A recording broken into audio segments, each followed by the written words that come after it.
Good evening to you all.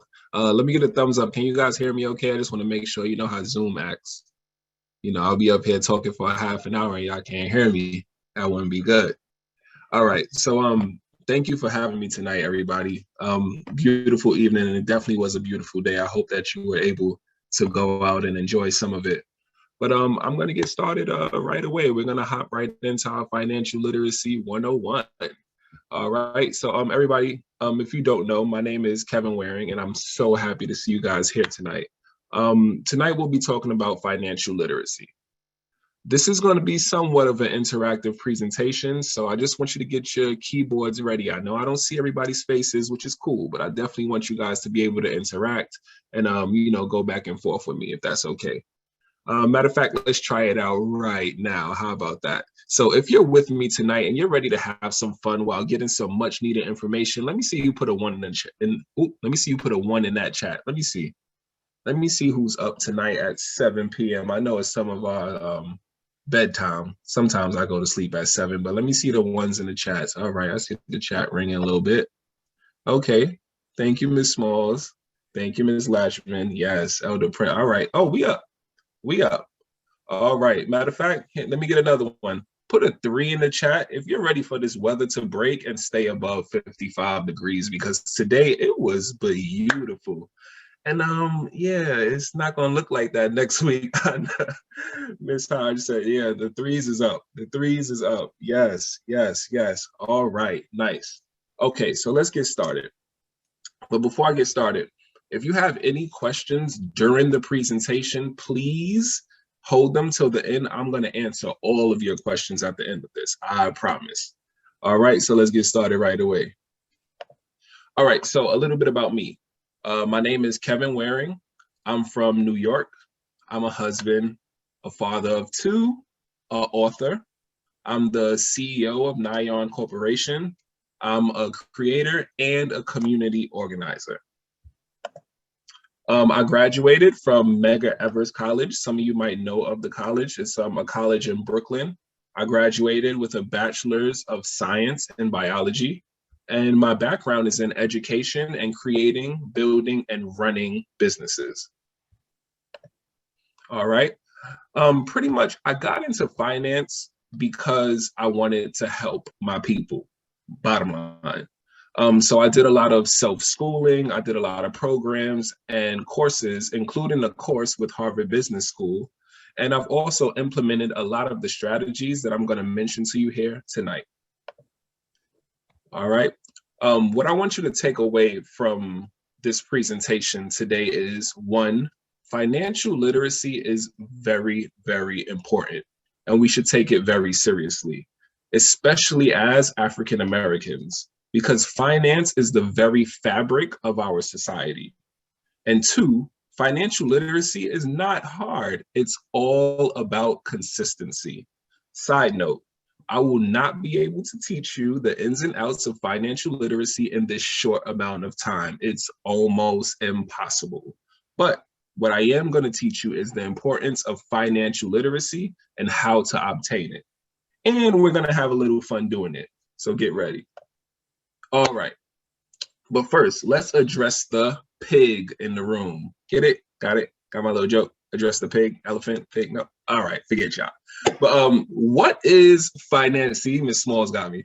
What is financial literacy? Who can tell me? I need anybody to come off of mute and just tell me, what do you think financial literacy is before I hop into it? What is financial literacy? Anybody can come off of mute. You can hop in the chat. I'll read it from off the chat. What do you think that financial literacy is? And I'll give you a second if you got to think about it. I believe it's understanding how money works. I like that. I like that one. Yep. Understanding how money works. Anybody else? All right, just to move along. Yes. So basically understanding how money works, but it's defined in many different ways. Investopedia defines it as the ability to use and understand various financial skills, including personal financial management, budgeting, and investing. Now, I can admit none of that sounds fun. right? But without the knowledge and the control over these three things, at some point in your life, you won't be having fun anyway, especially in those latter years. But since we all like to have fun, let's have some fun right now. And I know how I could wake some of y'all up. Here we go. I don't know if Novi is in the room, but she would be proud of me because she's the game queen. So let's play a game. Here we go. I'm going to give out a Target gift card. I'm not playing. I'm going to give out a Target gift card to the first two people who can correctly identify something around them, anywhere, something that's not a business. Look around you. Look at everything around you. Identify something that is not a business. And when you get your answer, raise your hand or come off of mute and let me know. And if you get it right, I'm going to give you a Target gift card. And I'm going to give you 1 minute. You guys got 1 minute. Drawbridge accident. It happened at the Ocean Avenue Bridge. I think we got somebody who was on the LG. You got an answer? Look around you right now. Look at anything around you. And tell me something that is not a business. The extraordinary video is from October. I think we got an answer. That's on my counter. Say it again. The dust that's on my counter. Now see, I done thought of everything, Miss Smalls, but guess what? You know the dust is a business. You could get anybody at any time to come to your house and clean up that dust, right? That's a business. In America, that's a business. Anybody else got something? That was a good one, though. She had it. I might just give you a Target gift card just because. I see the LG keeps coming off. Anybody else? Nobody else? Oh, y'all made this easy for me. No. I think. Life. Go ahead, Elder. Life. You said light? Life. Life? Yeah. The funeral director. Right? The funeral home, the funeral director. Pretty much everything in life is a business. So once you're alive, everything is targeted toward.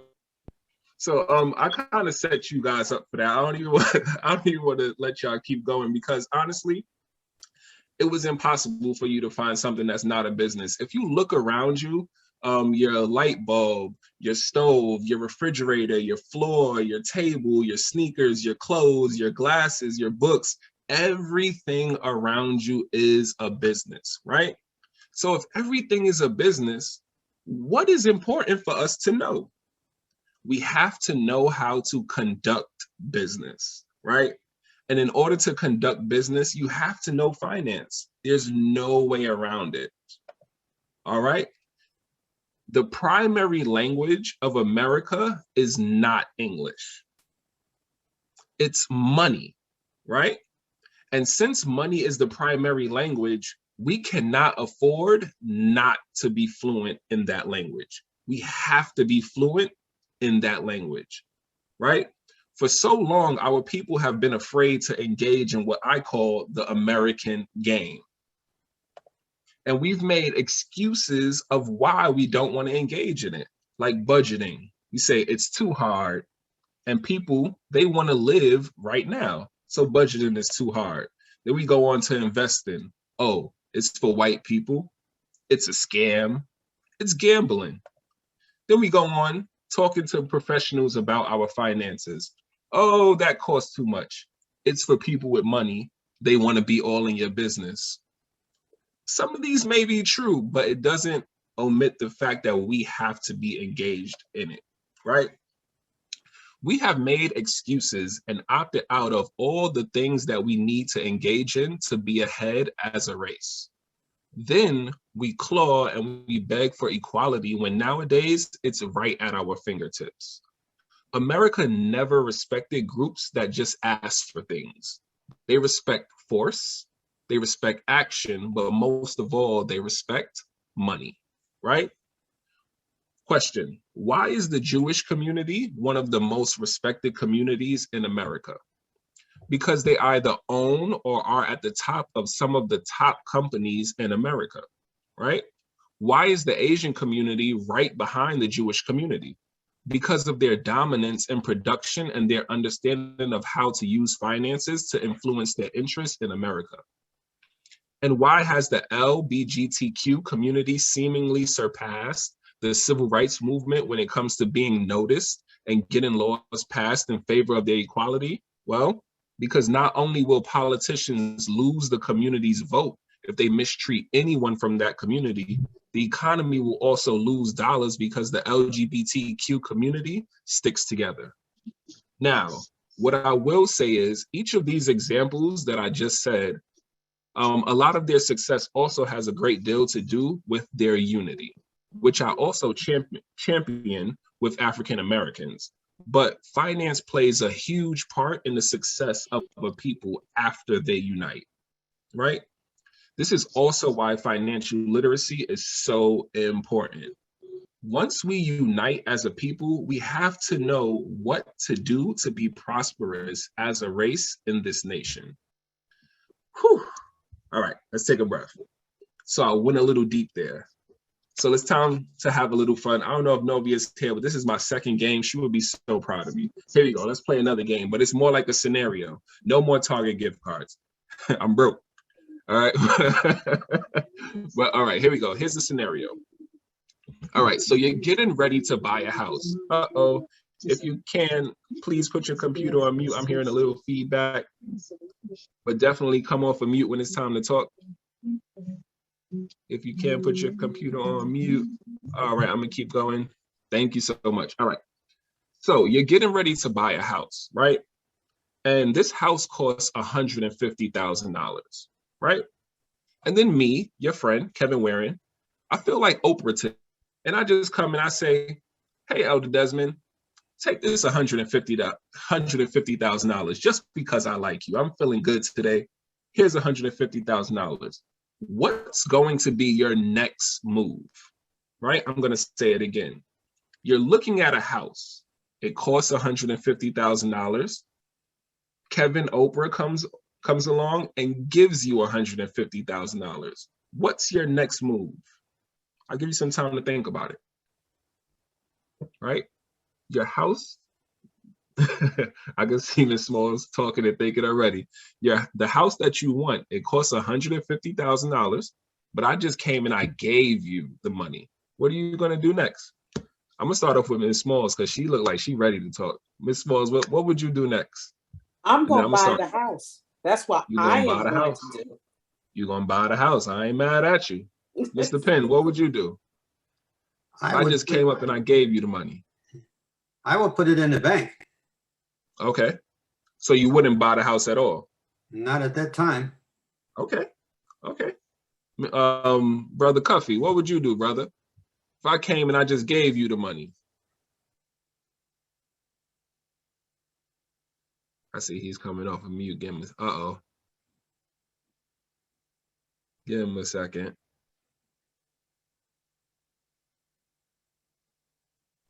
There we go. You just press the other button. Yeah. All right, brother. What would you do if I just gave you the money? Well, actually, I think I wouldn't buy the house. I would put it in the bank. Okay. Okay. And you know what? I actually love these answers because it shows us where we've been, right? Earlier, I said that we're a little scared to engage in the American game, and rightfully so. We haven't had like the best history with America, right? So, but what we have to do is we have to start engaging in this American game so that we can start stretching our money. All right. So some people would take the money and buy the house, like Ms. Small said, and I'm not mad at you. Buy the whole house. You know, we own it. That's what we're here for. Buy the house. But we can also use the language of America to get more out of this opportunity. Now I'm about to get a little deep. All right. Some people may still finance the house, right? And then keep the remaining and put it in the bank, which is another great idea, I think, right? But we can also use the language of America to optimize the situation even more. All right, get ready. What you can do is you can buy the house, right? You can buy this house for 20% down, which is $30,000. Then you would use the remaining money to buy 4 more houses in that $150,000 range, right? And you have to make sure that these houses are multifamily houses with 3 units or more, because those are rental properties, right? Now you have 5 houses, 1 for you personally and 4 to rent out. Normally, when you're renting property, you price your unit so that you get at least $100 or more profit per unit, right?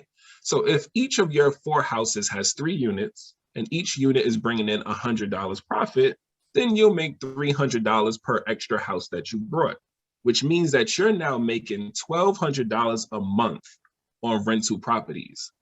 Your rental properties are now paying for your mortgage, right? And that's how financial literacy works. Not only that, but don't forget, we put 20% down on each house when we brought it, which means that you already have a nice piece of equity in each house that at a later date you can use to buy more property or more assets, right? You see, I use houses in this example, but you can substitute houses for any asset that you want. And an asset is anything that you own that has value. But I like to take it a step further, and I say it's anything that you own that brings you back money. So assets are your friend. We have to start investing in assets more than we invest in things that don't bring us back money. I'll show you why in a second. All right. One of the keys to financial literacy is letting your assets work for you. It's a concept that has made families financially free and very, very rich. The key is not to spend money on any of your wants or needs until you have an asset or assets that can pay for those wants. Okay? So for example, if you want a new car, don't go finance the new car, meaning don't go use the money that you work for to buy the new car. Buy assets that will fund this car each month, right? So to go a little deeper, let's say the asset that I want to use is a vending machine.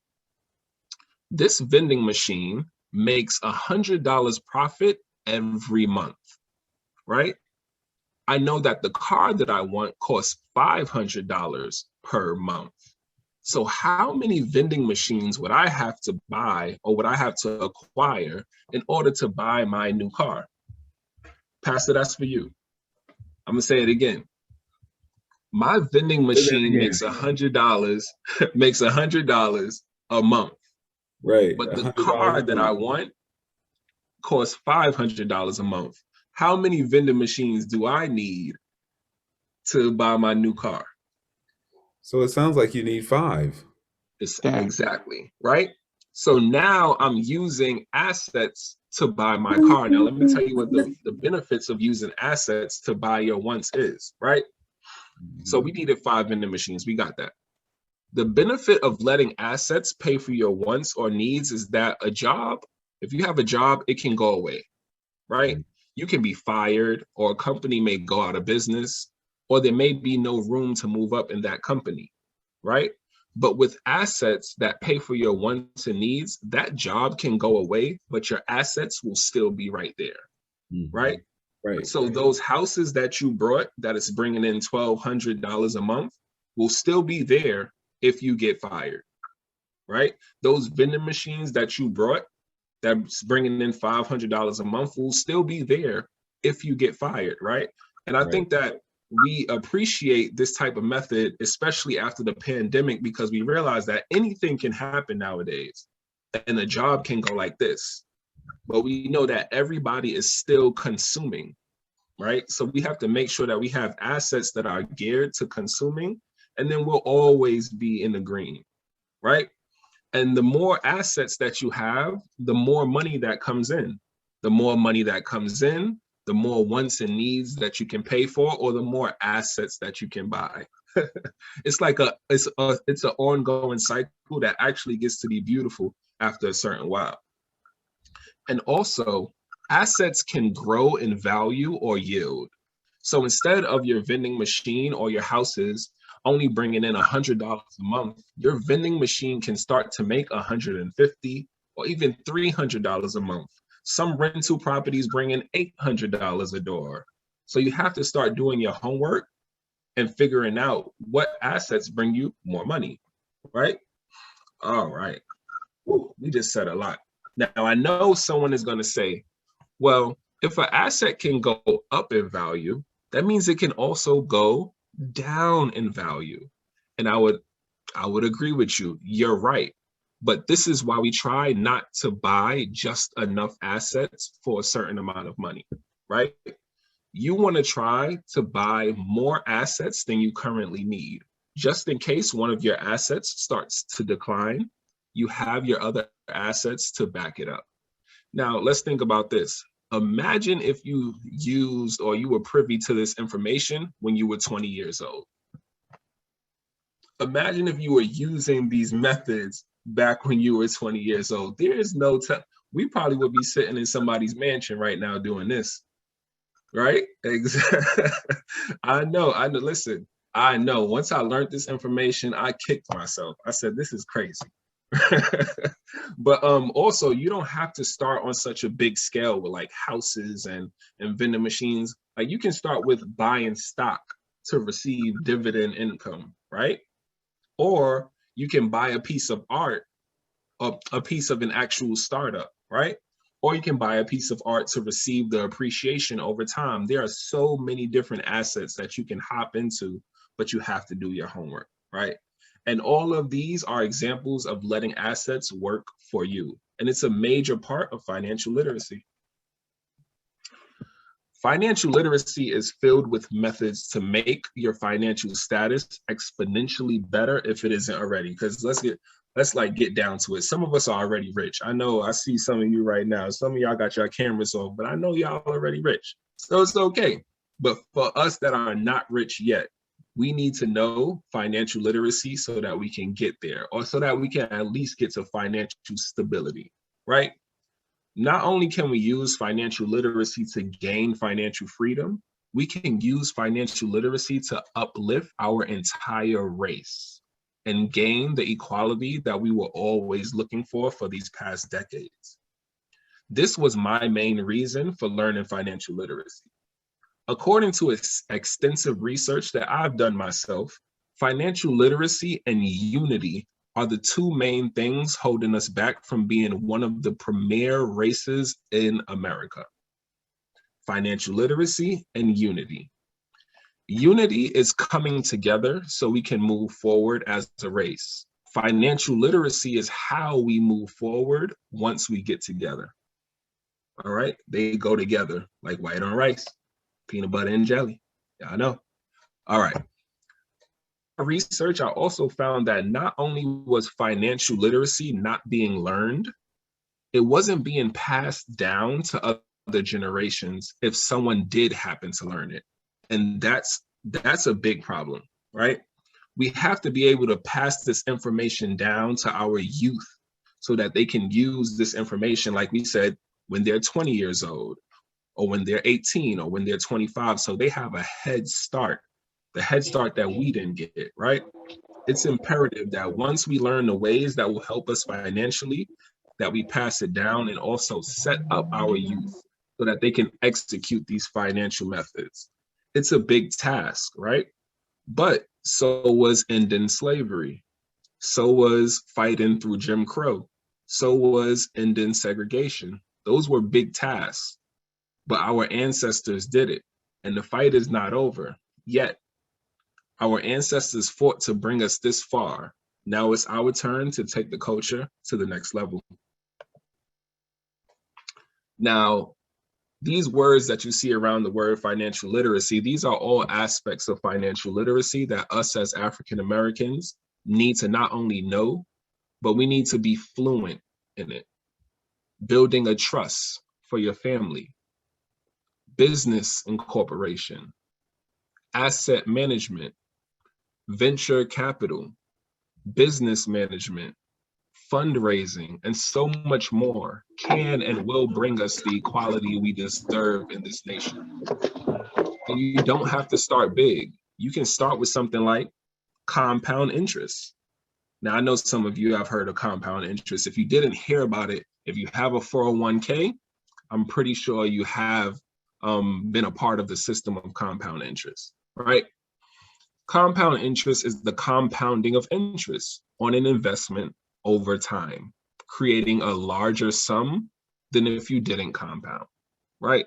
Once again, if you have 401ks, then you should already be doing this. But let's get into an example. Let's say you invested $1,000 into a fund that will bring you back 10%. You invested $1,000 into, who am I going to use?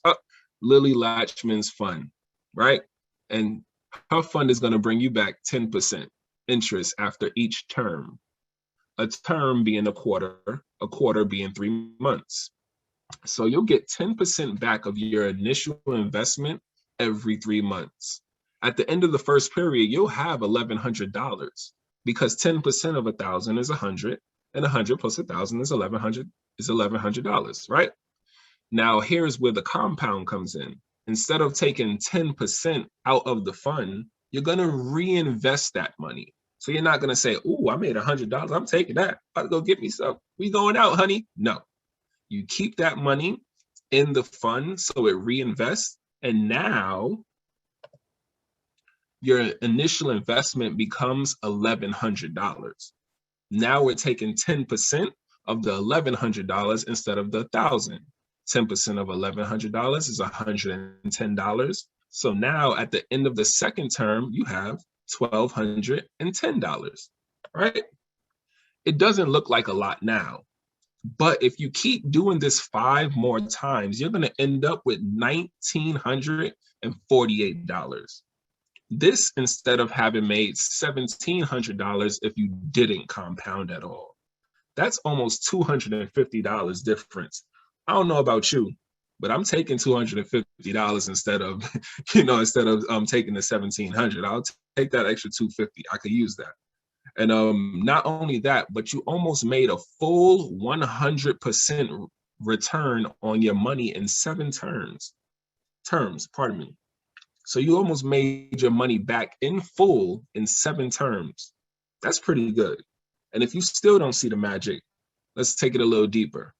Imagine if you had started with $10,000, you would be at $20,000 or just under $20,000. Or if you started with $100,000, you would be at just under $200,000 for doing nothing. Leaving your money in a fund that's bringing you back 10%. And there are a lot of funds out there that actually guarantee 10% and have been doing that, right? And this is how people get financially free. And this is how the rich stay rich. So I'm pretty sure, let me check. Okay, I'm doing okay on time. Let me speed this up a little bit. I wanted to make sure that I left you guys with some steps that you can start on your own for your financial literacy journey. If you haven't started these steps already. So if you want to get a pen and paper, you can get it and just write some of these things down and I'll explain some of them and maybe you can use it. Right. So number 1, lowering expenses. There are tons of things that we pay for each month that can be reduced or eliminated for the sake of a better tomorrow. For example, cable. Yes, cable. We are living in the era of streaming. All of our favorite shows are now on streaming apps. And even if you brought all of the streaming apps together, it still doesn't add up to the premium cable accounts that some of us have today. Believe me, I know. If you lower your expenses, you will instantly start to see extra money in your account each month, right? Number 2, budget. Yes, the B word, budget. Budget is honestly your best friend though. It's literally knowing exactly where your money is going, coming up with a plan for your money, and then following through so you save money where you used to waste it, right? Budgeting doesn't have to mean not having fun or not going out or no vacations. It just means knowing where your money is going, when or if you decide to do those things, and not spending money when your budget doesn't call for it. And your budget doesn't have to stay the same. Your finances grow, and so should your budget, right? So budgeting, like lowering expenses, can create instant extra money in your account each month. The next one is one of my favorites because I love business. It's multiply money, right? It's quite self-explanatory. Find a way to multiply your money, whether it's starting up a business, starting a new position that pays more, or just investing. Find a way to multiply your money. This is sometimes looked at as one of the hardest of the 4 steps, but it honestly should be the most fun. Starting and building a business should be fun and exciting. Learning new skills so you can get a better job should be exciting, especially when you calculate how much you're going to get paid once you learn those new skills. So multiply your money and have fun doing it. And the last one is lower your taxes. Lowering your taxes is by far one of the most valuable tools you can have in your financial literacy kit. When you start to make more money or start to own businesses, the last thing you want to do is give away a big chunk of it to taxes. So I suggest you find ways to lower your taxes so you can see the rewards of your hard work. There are so many methods out there to help you lower your taxes that I could do a whole presentation on that alone, but we can't do that today. These 4 steps can get you off to a great start in financial literacy and speaking the language of America. All right. Okay. Whew. That was a lot. And we're pretty much done here. I just have a little bit more information for you. On your financial literacy journey, you don't have to learn it all. There are professionals out there that will gladly help you on your journey. These professionals are financial planners, CPAs, which are certified public accountants, and RIAs, which are registered investment advisors. Financial planners do just that. They help you plan your finances so that you're set up for success. CPAs do financial planning as well, but they also keep your books in order, which is very important when lowering your taxes and as a business owner. And RIAs, which are registered investment advisors, they help you to identify good investments for your portfolio according to your risk tolerance. These are all things that we need in our financial literacy journey. These professionals will literally give you the right financial tactics needed for you to excel based on your current financial situation. Now, the services usually do cost money, which is why our people have sometimes been turned off by it. But it's a necessity. So I created my organization to help with that. My organization's name is Nyan Corp, and its goal is to advance the African-American race through unity and finance. Once Nyan officially launches in 2023, we will be providing CPA and RIA services for free for African Americans. And those CPAs and RIAs will be from top firms because our people need and deserve it. I started my journey to build Nyan 4 years ago because I wondered why it seemed like our people had made small advances and were still behind. My research showed that we were still behind because we weren't unified and our financial literacy was low. Hence, Nyan was born. Nyan is here to unite all African Americans. I'm going to say that again.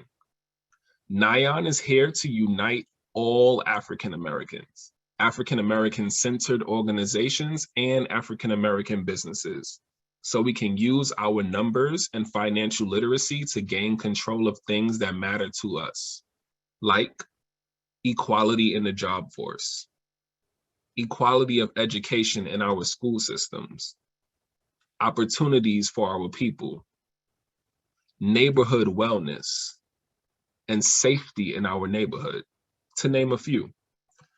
Nyan's vision is to establish our own self-controlled, connected communities across the nation so we can finally live the way we always dreamed, in harmony, in peace, and prosperous. But Nyan can't do it without the people. The power is with the people. The power is with you. So I need your help. In a second, I'm going to put a link in the chat, probably after I finish talking. Please sign up to be a member of Nyan today. This is how we're going to start our unification process. It's free. Everything about Nyan is free. You just have to fill out a 2-minute form and we can get started right away. Right now, we're in the recruitment process. Once we hit our first 1 million members, we will begin using our numbers to start building our communities across the nation immediately. And you can find out more by going to Nyan's website at ournyan.com. But I'm definitely going to give all of you guys that information in a second.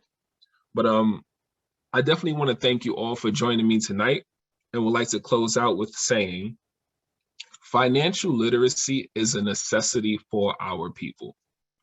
Without it, we do not speak the language of the land. And it's not hard to learn. We just have to want it as bad as our ancestors wanted a better future for all of us. And lastly, as a people, we have to make sure that we realize that we are fighting for a better tomorrow, right? I know we want a better today, and we will see the rewards of our actions today, but we have to realize that we're fighting for our youth, right? So our youth can have the same opportunities as other races. So our youth can live as comfortably as other races. And so our youth can be as safe as other races. And I'll close it right there. Thank you again for joining me, guys. Love you all. Thank you. All right. Can we all give a wondrous virtual applause for our brother Kevin Waring? Brilliant man, shared some very good information with us on this evening. And I know that was a lot of information for some of us, but listen, this was good information to just get you thinking and get your thoughts percolating about how you can really be a faithful steward over the monies that you have now, and how when Brother Kevin first asked that question, I said, oh, I would invest that money. I would invest that money. That's kind of how I think. I think like that, let's invest that money. Let's get some more of that. But listen, this is what's going to help us to be better in our lives. God, he wants us to prosper, not just spiritually so. And let me tell you, he wants us to prosper in our spiritual lives. He wants us to be healthy in our spirits, to be growing in our faith, like I preached this past Sunday, to increase in our love and to endure afflictions. But he also wants us to know that we can be prosperous. Do you know that Job, he lost everything, but before he lost it, because he was being tested, he was rich. In fact, the Bible said he was wealthy. Abraham was wealthy. When it came down to digging those wells that the Bible was talking about, that he had went and dug, the Bible says that he had a lot of cattle. And in the Bible, especially the Old Testament, they saw money not in what we see it today in dollar signs or what have you, but they had land, they had cattle, they had horses, they had donkeys. That was what determined how much a person had in Bible times. But today, things are a little bit different. But God tells us in his word what he wants from us. In fact, as Brother Kevin was talking, I was looking at, and somebody, you might want to go back and read this, Luke chapter 16, verses 1 through 13. Jesus tells a parable here, but in the midst of that parable, verse 10, 11, and 12, Jesus poses these questions. And he said, whoever can be trusted with very little can also be trusted with much.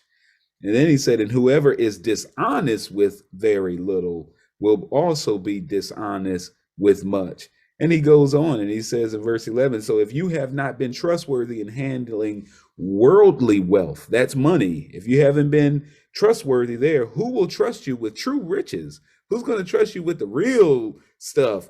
So what you want is you want to be trustworthy with what God has given to you now. And remember, you are a steward of what you have. You're not the owner, but you're the steward.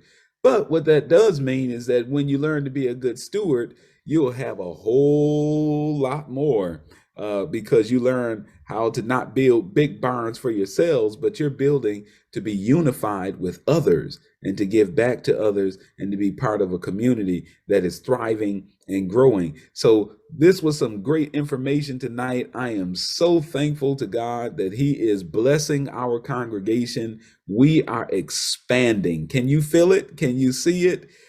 Can you see the vision unfolding right in front of you? Our church is growing, and God is growing us in more ways than one. It's not just numerical numbers. The last couple Sundays, I've been seeing a lot of people coming into services on Sundays, and thanks be to God for that. And God is doing something great. But let me tell you, I said this once before, we don't want to just have a whole bunch of numbers. We want to have a bunch of mature, faithful people who love God, and they are making an impact in virtually every area of life. That's what it's about. And so thanks be to God for that. Are there any questions tonight about financial literacy? Maybe you did not pose your questions, but are there rather any questions? Any questions at all? Brother Kevin is more than willing to point you in the right direction. Maybe you may not want to ask your questions in this setting, but you'll see him at church. He's there on Sundays, so you can reach out to him there. You can shoot him a message on the website. Was there somebody who had a question? It looks like Sister Carlene or Elder Spencer. Yes, Okay, go right ahead. Kevin, thank you for that. I was wondering, are you certified as a CPA?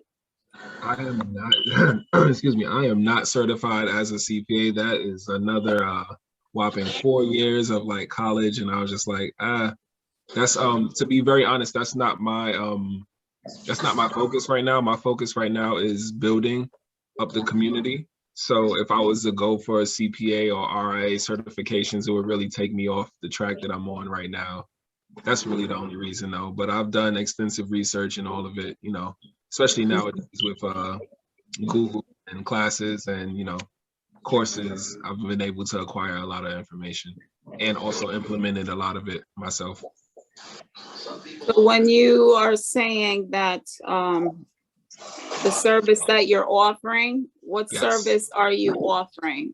So my company is offering the services. So when I say that we'll have certified CPAs and RIAs in my company, it's not going to be me running around filling all those hats. I'm actually going to be hiring CPAs and RIAs from top firms. Gotcha. Thank you. No problem. All right. Kevin, good evening, sir. Yes. I'm so proud of you. You did wonderful. I am Yeah. ecstatic. You really did wonderful. I just want to know, will we be seeing you on the stock market? The stock market is a funny thing. I think all of us should be a part of the stock market, but I also think that we have to like be in it for the long haul. Some people are like day trading more often now or swing trading. And as you can see, even today, the stock market fell, 400 points, 500 in the S&P. So you really don't want to be a part of that roller coaster ride. But one thing that I always tell my mother, because she always calls me or talks to me when the stock market is going down, I'm like, Ma, you're in it for the long haul. Just stop looking at the TV. Because honestly, the stock market is literally the heart of America. So it can't stop. And that's why they keep pumping money into the economy. That's why when things go wrong, they keep pumping money into the economy, because if the stock market stops, then we're in real trouble.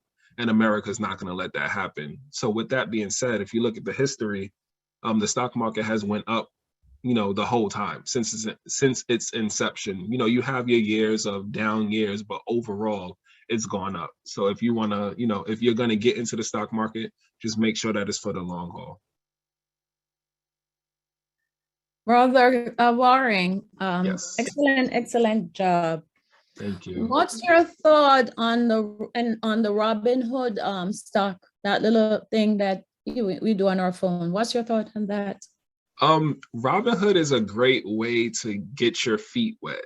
So if you weren't investing before, because its interface or the way that it looks is really appealing. So it's not like boring the way that it used to be. Like if you go on TD Ameritrade, well, TD Ameritrade upgraded, but it used to be like really like mundane and like boring. But Robinhood made it seem like a game, which is why a lot of people don't like Robinhood.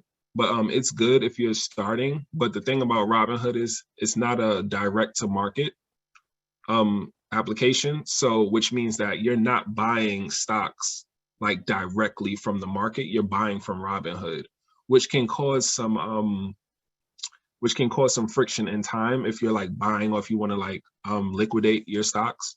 It may take a longer time because it's not direct to market, where TD Ameritrade and Fidelity and things of that sort is direct to market. So when you sell your shares or when you buy your shares, you're actually buying from the stock exchange. But Robinhood doesn't do that. But still, like Robinhood, like, it's in your pocket. So like, what else do you expect from it? So I kind of like it. But when you get into your heavy investing, you want to kind of like shy away from it.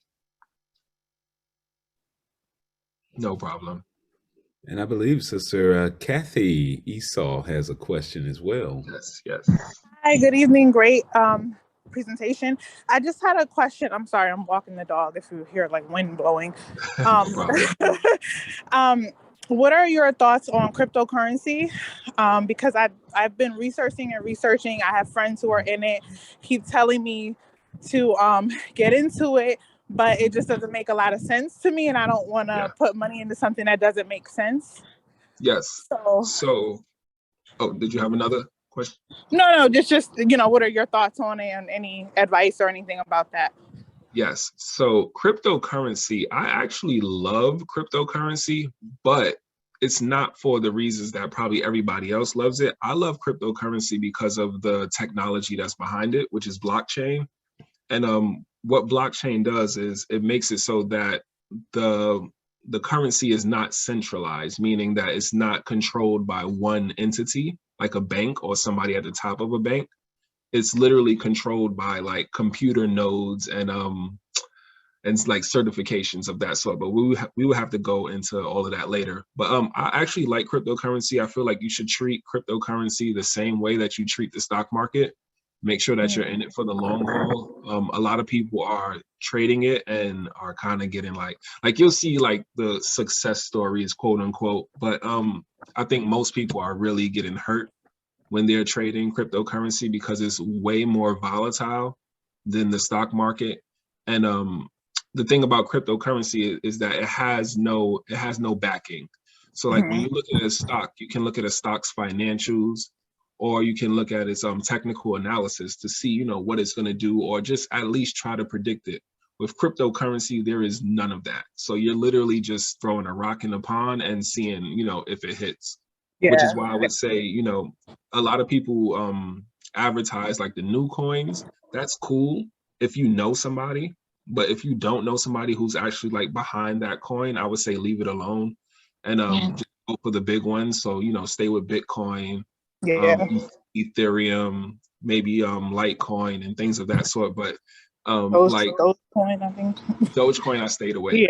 Stayed away from Dogecoin. Yeah, because it's very risky, and it was backed by hype or social media. So you want to be steer clear of things that's backed by social media because people are very like finicky. So you can't like depend on people. And if you can't depend on people, I wouldn't depend on the coin that's backed by them. Okay. All right. Thank you. Yeah, no problem. But also, I do want to say that I'm not, I'm not an expert. I'm not a fiduciary, so I'm not telling you to go, invest in these things. Always make sure that you do. Always make sure that you do your homework. So with stocks, make sure that you're looking at the financials and technical analysis. With cryptocurrency, you can look at the white papers. Okay. Thank you. No problem. Sister Sharon Moore, go right ahead. Hi, good evening. That was a great presentation. I Thank you. just have one question regarding the enrollment. So what exactly is the enrollment for, and what is the next step after the enrollment? Yes, beautiful. Love that question. So right now, the oh, I just got a direct message. Hold on. So right now the enrollment is basically so that we can show our numbers. My first goal is 1 million members. So before that, we won't be doing a lot, but what you'll start to see is you'll start to see Nyan, especially around Connecticut, more. So if you're in the Norwalk, Stratford, New Haven, Bridgeport area, you'll start to see it a lot more because my plan is to start where I am, right? So I'm going to start unifying African Americans in this area. So that's what it is for the recruitment process until we hit that $1 million mark. Once we 1 million member mark. Once we hit that 1 million member mark, then we'll start to implement methods that I have vetted and come up with so that we can start building our communities. And I'm in talks with a lot of people who are actually, you know, I'm sure that you've seen, like, you know, families who brought like 100 acres of land in Atlanta and families that have brought, you know, like 50 acres. And so, like, I've been talking to these people and, you know, getting the lay of the land. So we're going to start with building our community. And I have a really extensive plan about it. And these are like the little milestones that you'll get as a member. Like, I'll be doing videos and telling you, like, you know, what our next steps are. But right now, I'm just trying to get these numbers up. Thank you. No problem.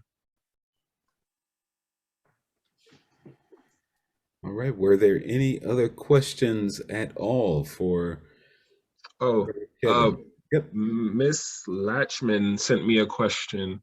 As a business owner, what are some ways to lower my taxes? That's like a beautiful question because I know we all heard about Donald Trump only paying like $1 or like $0 in taxes.